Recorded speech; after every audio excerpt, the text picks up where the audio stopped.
الحمدللہ رب العالمین والصلاة والسلام علی سید المرسلین وعلی آلہ وصحابہ اجمعین اما بعد فاعوذ باللہ من الشیطان الرجیم بسم اللہ الرحمن الرحیم۔ گزشتہ درس میں ہم نے سورۃ البقرہ کا آغاز کیا تھا اور آیت نمبر 3 تک ہم نے بات کی تھی،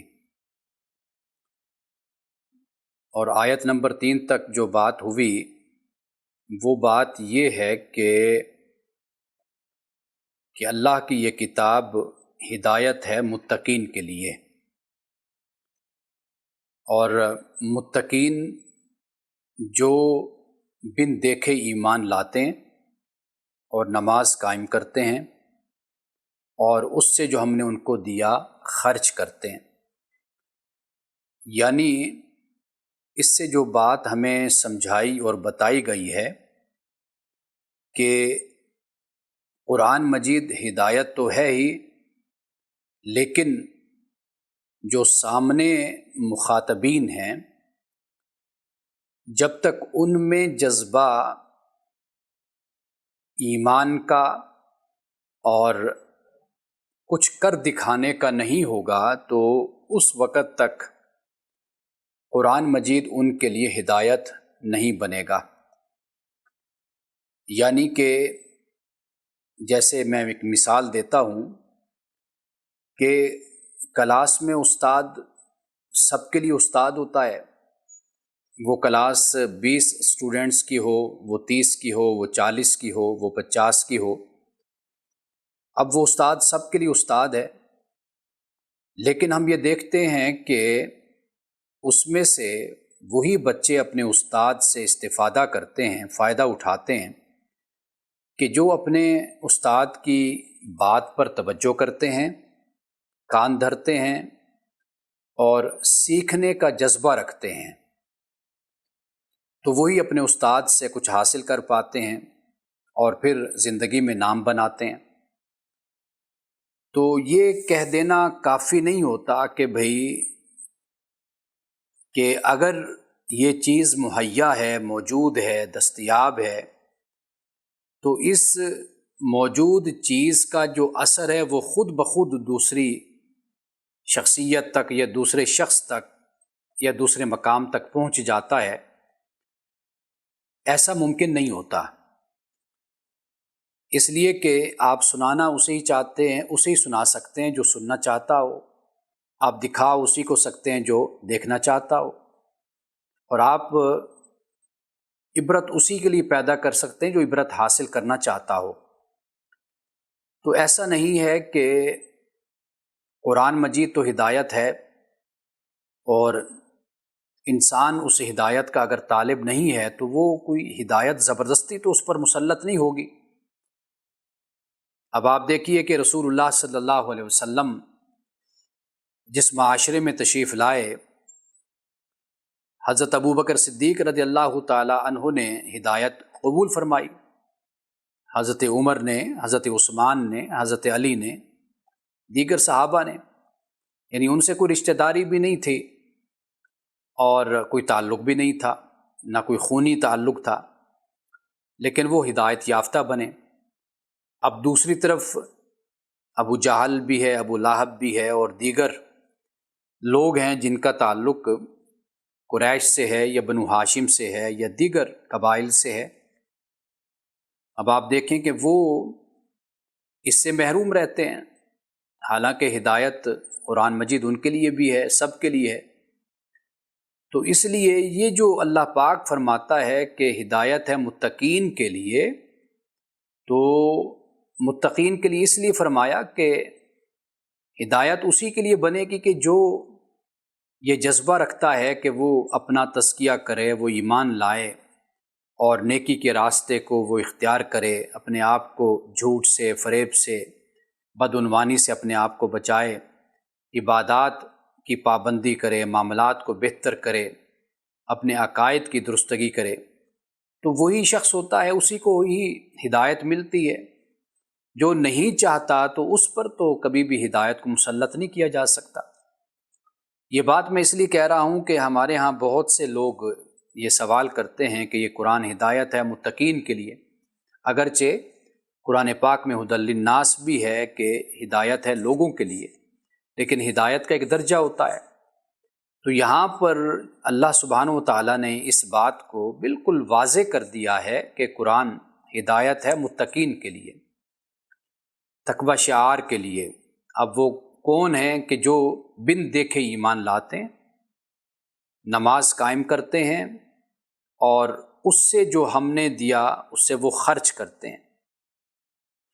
اب جو نماز قائم کرنا ہے تو اس کے بارے میں پڑھنا نہیں، قائم کرنا، یعنی طہارت کا اہتمام کرنا، جب نماز کے لیے کھڑے ہونا، وضو کرنا، اگر غسل کی ضرورت ہے تو غسل کرنا، اور نماز کو مقررہ اوقات میں ان الصلاۃ کانت علی المؤمنین کتابا موقوتا، نماز کو مقررہ وقت میں ادا کرنا، اور پھر نماز میں دوام کو اختیار کرنا، یعنی ایسا نہیں ہے کہ کبھی پڑھ لی اور کبھی چھوڑ دی۔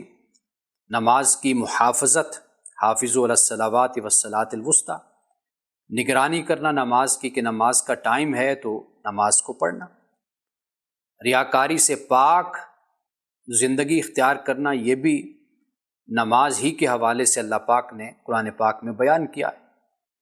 اور نماز ورکعوا مع الراکعین میں باجماعت نماز کا بھی ذکر ہمیں ملتا ہے، اور اسی طرح خاشعون کا ذکر بھی ہے، الذین هم فی صلاتہم خاشعون، جو اپنی نمازوں میں خشوع کو اختیار کرتے ہیں، عاجزی کو اختیار کرتے ہیں۔ اور پھر نماز کا قیام یہ بھی ہے کہ بے حیائی اور برے کاموں سے انسان کا، مسلمان کا بچنا ہے، یہ نماز ہے قائم کرنا۔ اگر ان باتوں کو مد نظر نہیں رکھا جاتا تو پھر نماز وہ صرف اور صرف پڑھ تو رہا ہے، اور پڑھنی بھی چاہیے نماز، اور اللہ تعالیٰ سے یہ دعا کرنی چاہیے کہ اللہ مجھے اپنی نماز بہتر کرنے کی توفیق عطا فرما کہ میں اپنی نماز کو بہتر کروں، اور میں اپنے آپ کو اس مقام پہ لاؤں کہ میں نماز قائم کرنے والا بن جاؤں۔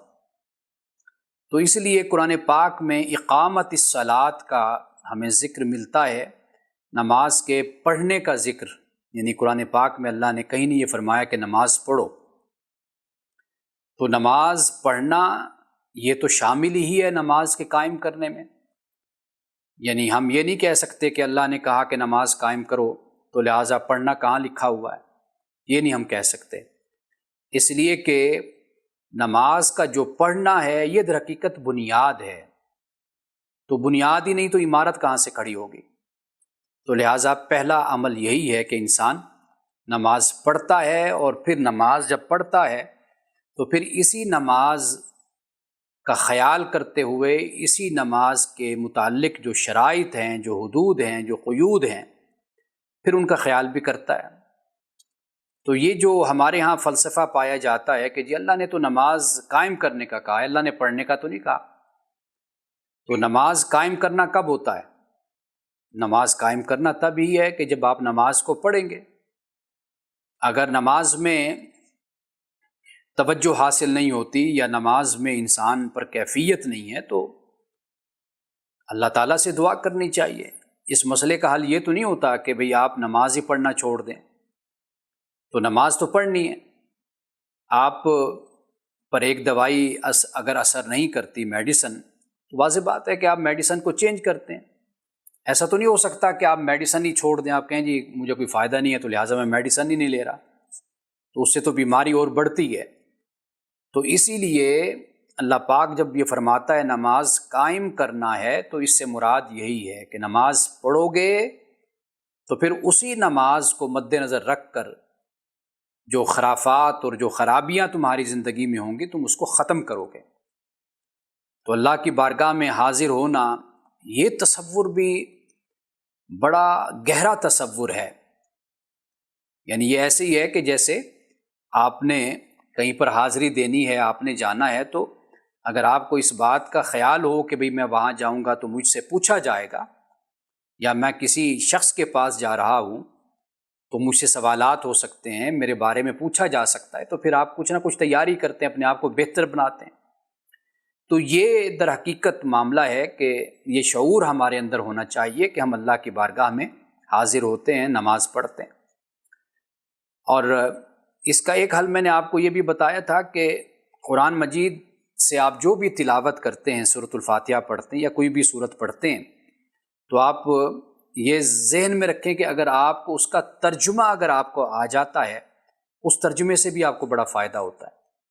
یعنی جب الفاظ آپ کے ذہن میں آئیں گے، آپ الفاظ منہ سے بولیں گے، تو اس سے بھی نماز میں انسان کو ایک کیفیت حاصل ہوتی ہے، توجہ الی اللہ حاصل ہوتی ہے، نماز میں خشوع حاصل ہوتا ہے، اور انسان اس بات کا خیال کرتا ہے کہ میں جو پڑھ رہا ہوں اس کا معنی مفہوم کیا ہے، اور مجھے اللہ تعالیٰ کیا کہتا ہے اور کیا خطاب فرماتا ہے۔ تو نماز کو قائم کرنے کی طرف ایک طریقہ، توجہ کرنے کا طریقہ یہ بھی ہے کہ ہم جو کچھ بھی نماز میں پڑھیں ہمیں اس کا علم ہو۔ جیسے اللہ اکبر ہم کہتے ہیں کہ اللہ سب سے بڑا ہے، تو اس کا مطلب یہ کہ ہم اپنی ذات کی نفی کر رہے ہیں کہ میں بڑا نہیں ہوں، اے اللہ تو بڑا ہے۔ تو جب اپنی ذات کی نفی ہوگی اور اپنے آپ کو انسان احقر خیال کرے گا، کمتر خیال کرے گا، تو در حقیقت وہ پھر اپنی زندگی میں فرعون نہیں بنتا، متکبر نہیں بنتا۔ تو نماز کا جائزہ لیتا رہنا چاہیے انسان کو، لیکن یہ رویہ نہیں اختیار کرنا چاہیے کہ جی میں نے نماز پڑھنا اس لیے چھوڑ دی کہ مجھے وہ چیز نہیں ملی۔ یا کچھ لوگ ایسے نمازیوں کو دیکھ لیتے ہیں کہ جن کی زندگی میں کوئی اثر اسلام کا، دین کا، نماز کا نظر نہیں آتا، اس سے بھی بدظن ہو جاتے ہیں۔ وہ کہتے ہیں کہ جی ہم نے دیکھے ہیں جی بڑے نمازی نماز پڑھتے ہوئے ان کی یہ حالت ہوتی ہے، ہم نے ان کو دیکھا ہے۔ تو بھائی وہ جانے، ان کا کام جانے، وہ اپنی قبر میں اللہ کو جواب دیں گے۔ اگر انہوں نے ایسی نماز پڑھی ہے تو تم ایسی نماز نہ پڑھو، وہ نماز پڑھو جو اللہ نے جس کا حکم دیا۔ تو انہوں نے نہ قبر میں آنا ہے، نہ حشر میں انہوں نے ہماری طرف سے کھڑا ہونا ہے، تو ہم نے تو اپنے ہی اعمال کا جواب دینا ہے۔ تو کسی کی وجہ سے اپنے آپ کو یا اپنے چہرے کو تو نہیں بگاڑا جاتا نا۔ تو یہاں پر لہٰذا اللہ پاک نے نماز کے قائم کرنے کا ہمیں حکم دیا ہے، یہ بات ذہن میں رکھنی چاہیے، اور پورے قرآن میں اللہ نے اسی بات کا ذکر کیا۔ حدیث میں آتا ہے کہ رسول اللہ صلی اللہ علیہ وسلم نے صحابہ سے یہ فرمایا کہ صلو کما رأیتمونی اصلی، کہ نماز پڑھو جیسے تم مجھے پڑھتا ہوا دیکھو۔ تو وہاں پر صلو کے الفاظ ہیں کہ نماز پڑھو جیسے تم دیکھتے ہو مجھے کہ میں کیسے نماز پڑھتا ہوں، تم اس کو فالو کرو۔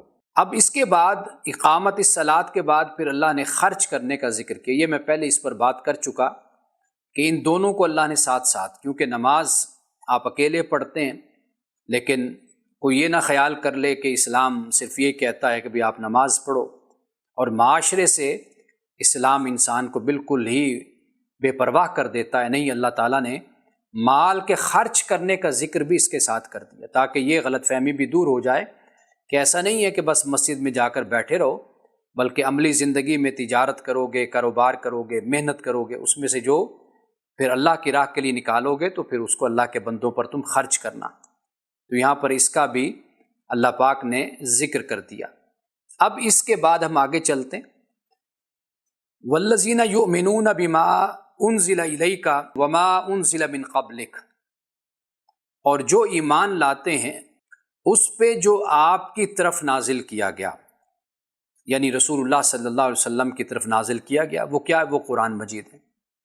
وما انزل من قبلک، اور جو آپ سے پہلے نازل کیا گیا، اور آپ سے پہلے جو بھی نازل ہوا، حضرت آدم علیہ السلام سے لے کر حضرت مسیح علیہ السلام تک جو بھی نازل ہوا، اس پہ بھی ایمان لاتے ہیں۔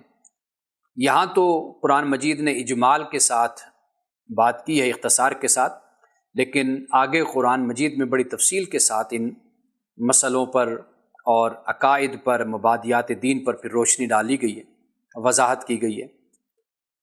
تو رسول اللہ صلی اللہ علیہ وسلم پہ جو نازل ہوا وہ قرآن مجید ہے، اس پر ایمان لانا یہ لازم ہے، اور پھر جو اس سے پہلے جو بھی نازل ہوا اس کو ماننا ہے۔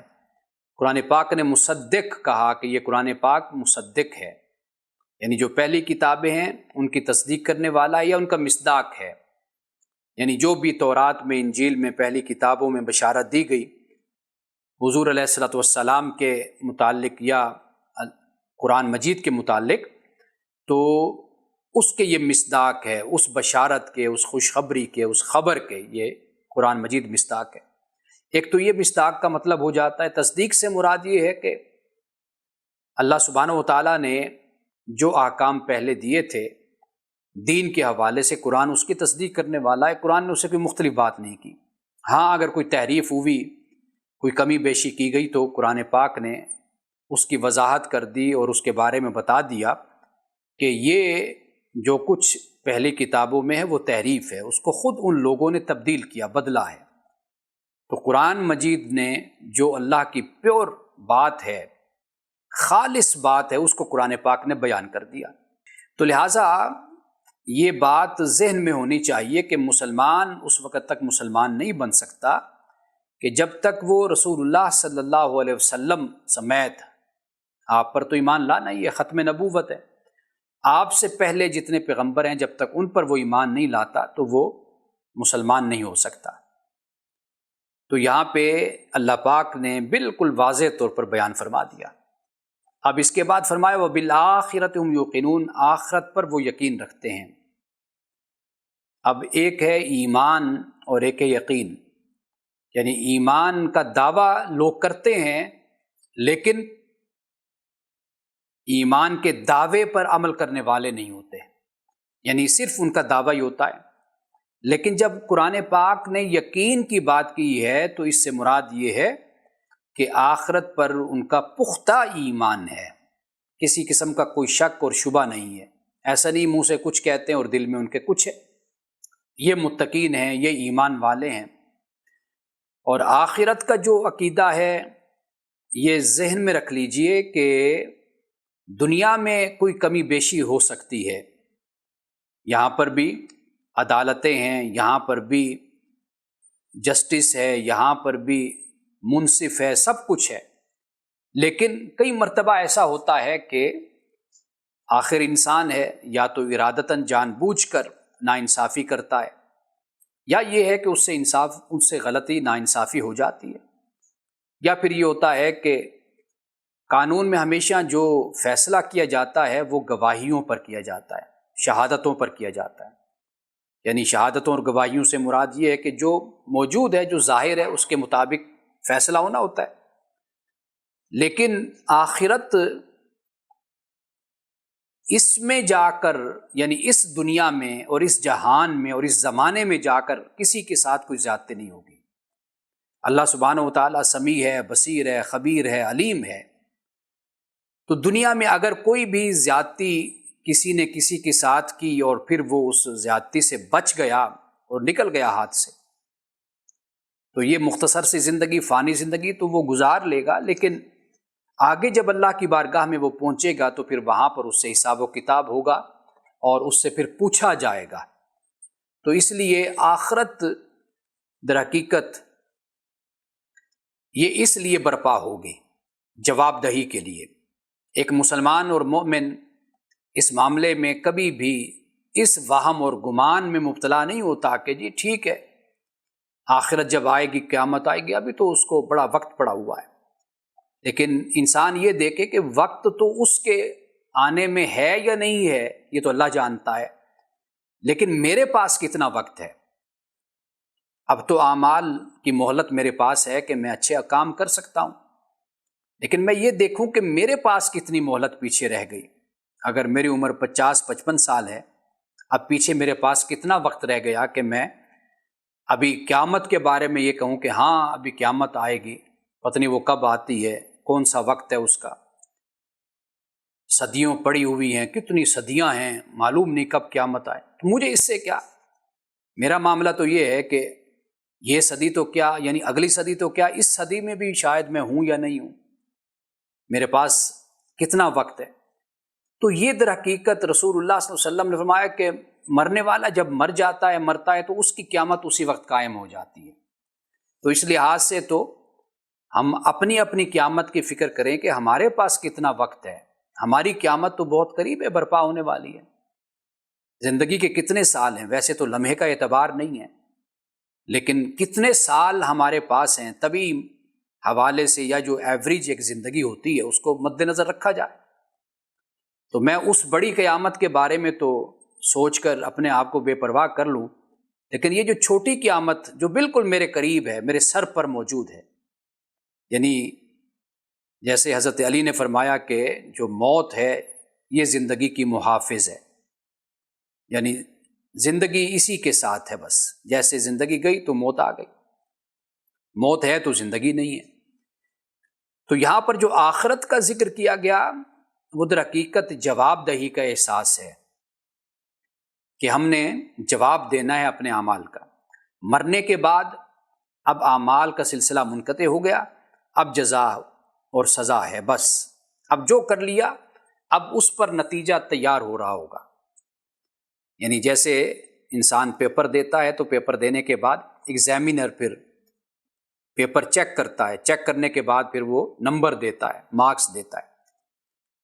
تو اس دنیا میں تو یہ ایگزامینیشن ہال ہے، یہاں پر ہم جو کچھ کر رہے ہیں، اور مرنے کے بعد وہ جو پیپر ہوگا ہماری زندگی کا وہ ایگزامینر کے پاس چلا جائے گا، خدا کے فرشتوں کے پاس، خدا کے پاس۔ اب وہ مارکس لگائیں گے، نمبر لگائیں گے کہ اس بندے نے ساری زندگی کیا اچھا کیا، کیا برا کیا، یہ جنت کے قریب ہے، یہ جہنم کے قریب ہے، اس کا حساب و کتاب کیا ہونا چاہیے، اس نے کیا کچھ کیا، کیا نہیں کیا۔ وہ پھر پیپر کی جو چیکنگ ہے وہ وہاں سے شروع ہو جائے گی۔ تو یہاں پہ اللہ سبحانہ و تعالیٰ نے آخرت کا ذکر، مومن کبھی بھی اس سے غافل نہ ہو، کبھی غافل نہ ہو۔ اور میں تو یہ بات کہا کرتا ہوں کہ اگر آخرت کا تصور نہ ہوتا نا تو پھر اس دنیا کی مقصدیت بھی فوت ہو جاتی۔ یعنی آخر خدا نے اس دنیا کو برپا کیا، قائم کیا، بنایا، انسان کی پیدائش و تخلیق ہوئی، یہ سارا بزم جہاں کو سجایا گیا، بنایا گیا، تو یہ سب کچھ کیوں ہوا؟ اگر آخرت نہیں ہے تو پھر اس کا بھی کوئی مقصد نہیں ہے، آخرت ہے تو پھر اس کا مقصد بھی ہے۔ یعنی یہ جو آخر اتنی مختصر سی زندگی اور وقت ہم گزار کر چلے جاتے تو ہم کہاں جاتے ہیں؟ اگر کفار و مشرکین کا جو عقیدہ ہے کہ بس ہم مر گئے، ختم ہو گئے اور زندگی کا خاتمہ ہو گیا، تو پھر تو یہ اس زندگی کو لانے کا، بنانے کا، تخلیق کا مقصد ہی نہیں تھا، پھر کیا ضرورت تھی؟ تو آخر خدا نے یہ زندگی دی، یہ دنیا آباد کی، انسان کو پیدا کیا، اس کے لیے نعمتوں کو بنایا، خدا نے انسان کے اندر شعور خیر و شر رکھا، اس کو فطرت دی، اللہ نے پھر اپنے پیغمبروں کو بھیجا، انبیاء اور رسول کو بھیجا، اور یہ ساری ہدایت کا انتظام اللہ نے کیا، انسان کو ارادہ و اختیار دیا۔ اگر یہ خیال کر لیا جائے کہ آخرت نہیں ہے تو پھر تو یہ کچھ بھی نہیں ہے۔ اس لیے تو آپ دیکھتے ہیں نا کہ جنہوں نے آخرت کا انکار کیا ہے وہ اپنی اس زندگی میں کبھی بھی عدل اور انصاف کو قائم نہیں کر پائے۔ اس کی وجہ یہی ہے کہ بھئی وہ یہ خیال کرتے ہیں کہ بس کھاؤ پیو، ایک جانوروں کا معاشرہ ہے اور کوئی اس میں اصول نہیں، کوئی ضابطہ نہیں، کوئی اخلاق نہیں، اور سچائی اپنی کوئی حقیقت نہیں رکھتی، حق اپنا وجود نہیں رکھتا۔ تو یہ سب کچھ کہاں سے پیدا ہوا؟ یہ آخرت کے انکار سے پیدا ہوا۔ تو جب آخرت کا اقرار ہوگا، جب مثال کے طور پر کسی بھی ریاست اور ملک میں قانون سخت ہوتا ہے، آپ کو معلوم ہے کہ پھر ہر شہری خبردار ہوتا ہے کہ مجھے جرمانہ دینا ہوگا، مجھے سزا دی جائے گی، تو وہ خبردار ہو کر زندگی گزارتا۔ اور جب کوئی قانون نہ ہو، کوئی سزا نہ ہو، کوئی جزا نہ ہو، کوئی جرمانہ نہ ہو، تو پھر اس معاشرے کا جو حال ہوتا ہے وہ بھی ہمارے سامنے ہوتا ہے۔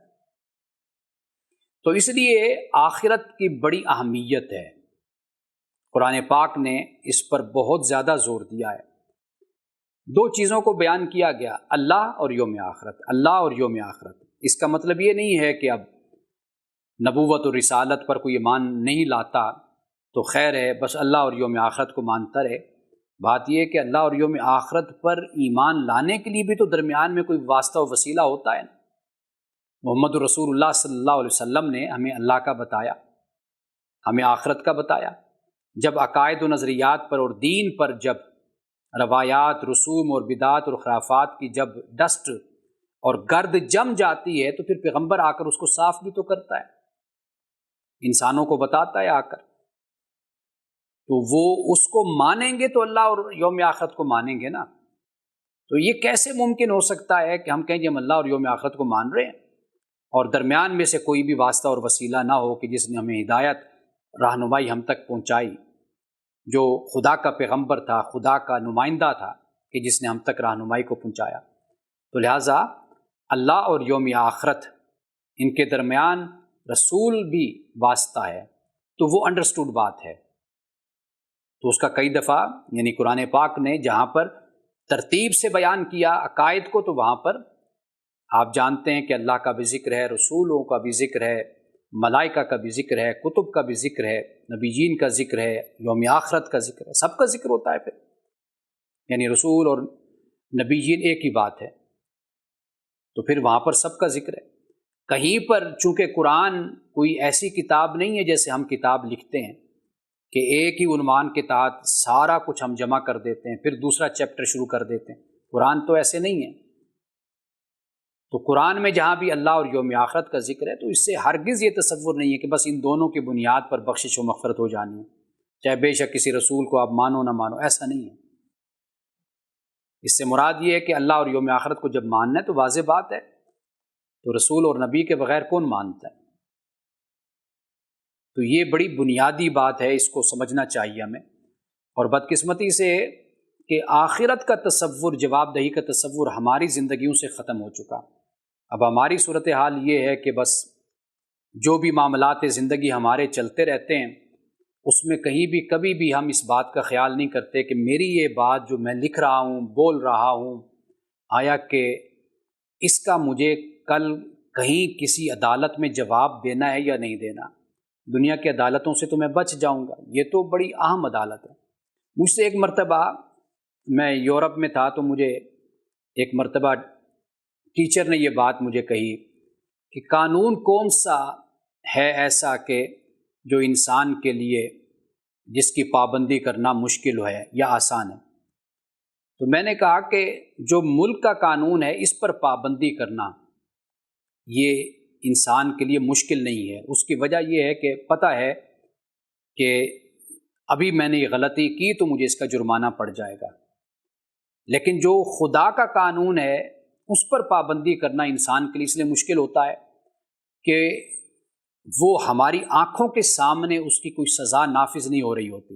یعنی ایسا نہیں ہے کہ جیسے ہم نے اشارہ توڑا تو ہم پر جرمانہ پڑ گیا، ہم نے یہ کام کیا تو فوری طور پر ریاست جو ہے حرکت میں آئی اور اس نے ہم پر قانون کو نافذ کر دیا۔ خدا انسان کو ڈھیل دیتا ہے، آزادی دیتا ہے، مہلت دیتا ہے۔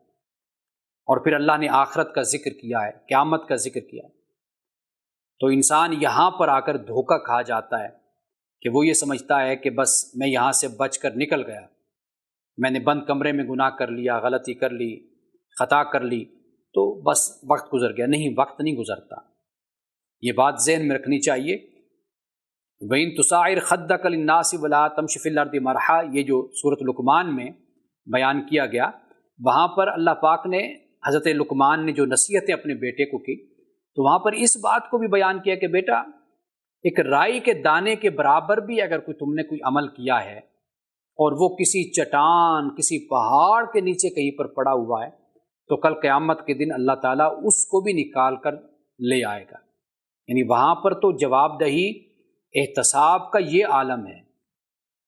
ہم تو ایسے بیٹھے منہ سے بولتے اور لکھتے رہتے ہیں۔ آج کل جو فیس بک ہے، واٹس ایپ ہے، سوشل میڈیا ہے، جو چاہا لکھ دیا، کسی کی تضحیک کر دی، کسی کا مذاق کر دیا اور اپنے آپ کو تسکین پہنچاتے رہے ان باتوں سے۔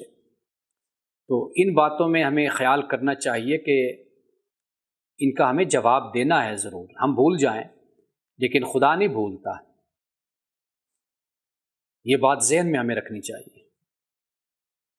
قرآن پاک میں ایک مقام ہے جہاں پہ یہ بیان ہے کہ اللہ بھولتا نہیں ہے، بھولنے والا نہیں ہے۔ تو غالباً امام شافعی فرمایا کرتے تھے کہ یہ وہ آیت ہے کہ جس سے ڈھارس بندھ جاتی ہے، انسان کو حوصلہ مل جاتا ہے۔ یعنی اگر کسی کے ساتھ زیادتی ہوئی، کسی مظلوم کے ساتھ، تو ذہن مطمئن ہو جاتا ہے، سکون آ جاتا ہے کہ رب جو ہے وہ بھولنے والا نہیں ہے۔ ہم بھول جائیں لیکن مظلوم کا بدلہ خدا لیتا ہے۔ یہ اصل بات ہے جو ذہن میں ہمیں رکھنی چاہیے۔ اب آخری آیت بیان کر کے آج کا درس ہم مکمل کرتے ہیں۔ اب یہ جو نشانیاں بیان ہو گئی کہ بت دیکھے ایمان لاتے ہیں، نماز قائم کرتے ہیں، اس سے جو ہم نے دیا خرچ کرتے ہیں، جو آپ کی طرف نازل کیا گیا ایمان لاتے ہیں، جو آپ سے پہلے نازل کیا گیا ایمان لاتے ہیں، اور آخرت پر یقین رکھتے ہیں۔ اب ان کو اللہ تعالیٰ نے کیا انعام دیا؟ فرمایا اولئک علی ھدی من ربہم، یہ وہ لوگ ہیں جو اپنے رب کی طرف سے ہدایت پر ہیں۔ یہ ہیں وہ لوگ، قرآن ہدایت ہے متقین کے لیے، اور متقین کون ہیں؟ کہ جو کوشش کرتے ہیں اور اس کرائیٹیریا پہ اپنے آپ کو پورا اتارنے کی ہر طرح محنت کرتے ہیں۔ تو فرمایا کہ یہ وہ لوگ ہیں جو اپنے رب کی طرف سے ہدایت پر۔ وَأُولَٰئِکَ هُمُ الْمُفْلِحُونَ، اور فرمایا یہی وہ لوگ ہیں کہ جو فلاح پانے والے ہیں۔ اب یہ جو مفلح ہیں، فلاح پانے والے ہیں، یعنی یہ لوگ ہیں جو ہدایت پر ہیں۔ اصل جو کامیابی ہے، کامرانی ہے، وہ یہی ہے۔ زمانہ اسی کی تصدیق کرتا ہے کہ انسان جو ہدایت یافتہ ہوا، اللہ کے راستے پر چلتا رہا، جو اس نے حکم دیا بتایا، در حقیقت یہی شخص ہے کہ جو کامیاب اور کامران۔ فقد فاز، قرآن پاک نے کہا کہ بھئی جس سے جہنم دور ہو گئی اور وہ جنت کے قریب کر دیا گیا، جہنم سے دور اور جنت کے قریب کر دیا گیا، تو فرمایا کہ فمن زحزح عن النار وادخل الجنۃ، آگ سے دور کر دیا گیا، جنت میں داخل کر دیا گیا، فقد فاز، فرمایا وہ شخص در حقیقت کامیاب ہوا۔ در حقیقت کامیابی یہی ہے۔ دنیا کی کامیابیاں ہزاروں لاکھوں کروڑوں اربوں کامیابیاں ہوں، وہ آخرت کی کامیابی کا مقابلہ نہیں کر سکتے، اس لیے کہ یہ دنیا عارضی ہے، فانی ہے، انسان نے جانا ہے، جہاں مستقل ٹھکانہ ہے۔ اگر وہاں پر وہ ناکام ہے تو پھر ناکامی ہوگی، لیکن اس کا مطلب ہرگز یہ نہیں کہ دنیا کو ترک کر دیا جائے، چھوڑ دیا جائے۔ اس میں نہیں ہے کامیابی۔ کامیابی کس میں ہے؟ کامیابی وہ ہے جو قرآن اور سنت جو ہمیں بتاتی ہے، کامیابی وہی ہے۔ یعنی یہ پھر انتہا ہو جاتی ہے کہ دنیا ترک کر دو یا بالکل دنیا میں ہی پڑ جاؤ، یہ دونوں انتہائیں ہیں۔ اصل راستہ وہی ہے جو قرآن پاک نے بتایا اور جو رسول اللہ صلی اللہ علیہ وسلم کی سیرت سے ہمیں معلوم ہوتا ہے۔ اب یہ دیکھ لیجئے کہ سورۃ البقرہ میں سب سے پہلے اللہ سبحانہ و تعالیٰ نے متقین کا، ایمان والوں کا اور یقین کرنے والوں کا، یقین رکھنے والوں کا اللہ نے ذکر کر دیا، اور یہ بتا دیا کہ یہ ہیں ہدایت یافتہ، اور در حقیقت یہ لوگ کامیاب اور کامران ہیں، یہ فلاح پانے والے ہیں۔ اب اس کے بعد جب ذکر ہوتا ہے، اب پھر کفار کا ذکر ہوگا، کافروں کا۔ پہلے ایمان والوں کا ذکر ہوا، پھر اس کے بعد کافروں کا ذکر ہوگا، اور یہ پھر کافر اپنے عمل سے، اپنے عقیدے سے جس گمراہی میں پڑتے ہیں، اس سے پھر جو نتائج انسانی شخصیت پر مرتب ہوتے ہیں، اس کا ذکر پھر اللہ سبحانہ و تعالیٰ نے یہاں پر، یہ تقریباً کوئی 2 آیتیں بن جاتی ہیں جہاں پر کفار کا ذکر کیا۔ پھر اس کے بعد آپ منافقین کہہ لیجئے یا یہود کہہ لیجئے، کیونکہ بعد مفسرین نے کہا کہ اس سے مراد منافقین ہے، بعد نے یہود کا، کیونکہ سورۃ البقرہ میں قوم یہود کا ذکر پھر ہمیں زیادہ طوالت کے ساتھ اور وسعت کے ساتھ اور کثرت کے ساتھ پھر ہمیں قوم یہود کا ذکر ملتا ہے۔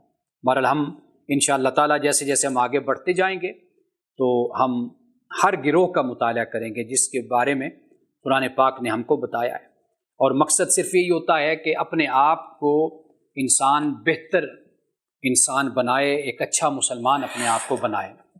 اور یہ جو صرف وابستگی اور تعلق کافی نہیں ہوتا، اس تعلق اور وابستگی کے تقاضے بھی ہوتے ہیں، ان تقاضوں کا خیال رکھنا ضروری ہے۔ جو قومیں ان تقاضوں کو نبھا جاتی ہیں در حقیقت وہ کامیاب ہوتی ہیں، جو تعلق نہیں نبھا پاتی، تقاضوں کو پورا نہیں کر پاتی، تو وہ قومیں پھر وہی ہیں کہ جن کا ذکر اللہ تعالیٰ نے قرآن مجید میں کر دیا۔ بارک اللہ لنا ولکم فی القرآن العظیم ونفعنا وإیاکم بالآیات والذکر الحکیم، صدق اللہ العظیم۔